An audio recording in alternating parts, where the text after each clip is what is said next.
ನಮಸ್ಕಾರ ಸ್ನೇಹಿತರೆ, ನಮ್ಮ ಸರಣಿಯ 19ನೇ ದಿನಕ್ಕೆ ಸ್ವಾಗತ.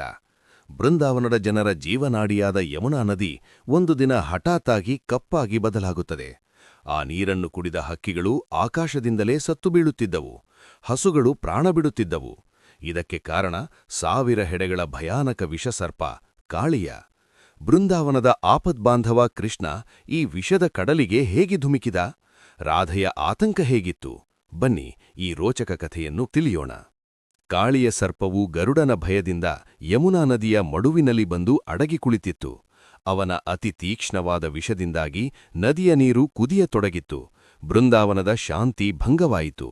ಒಂದು ದಿನ ಕೃಷ್ಣನು ತನ್ನ ಗೆಳೆಯರೊಂದಿಗೆ ಚೆಂಡಾಟವಾಡುತ್ತಾ ಉದ್ದೇಶಪೂರ್ವಕವಾಗಿ ಚೆಂಡನ್ನು ಯಮುನಾ ನದಿಯ ಆಳವಾದ ಮಡುವಿಗೆ ಎಸೆಯುತ್ತಾನೆ.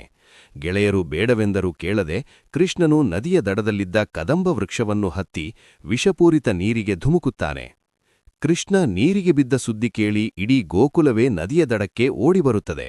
ಯಶೋದೆಯು ಪ್ರಜ್ಞೆ ತಪ್ಪಿ ಬೀಳುತ್ತಾಳೆ. ಕಾಳಿಯ ಸರ್ಪವು ಕೃಷ್ಣನನ್ನು ತನ್ನ ಬೃಹದ್ದೇಹದಿಂದ ಸುತ್ತುವರೆದು ಬಿಗಿಯತೊಡಗುತ್ತದೆ.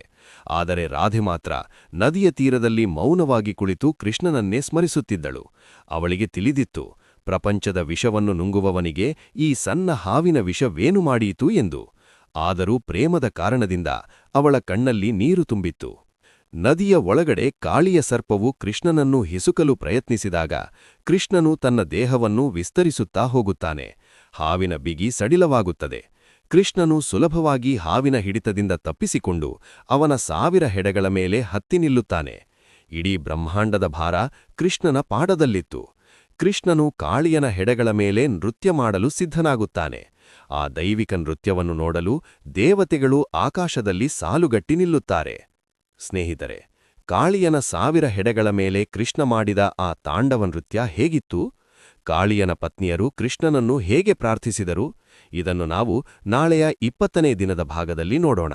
ಈ ರೋಚಕ ಘಟ್ಟವನ್ನು ತಪ್ಪದೇ ವೀಕ್ಷಿಸಿ. ವಿಡಿಯೋ ಲೈಕ್ ಮಾಡಿ ಮತ್ತು ಜೈ ಶ್ರೀಕೃಷ್ಣ ಎಂದು ಕಮೆಂಟ್ ಮಾಡಿ. ಧನ್ಯವಾದಗಳು.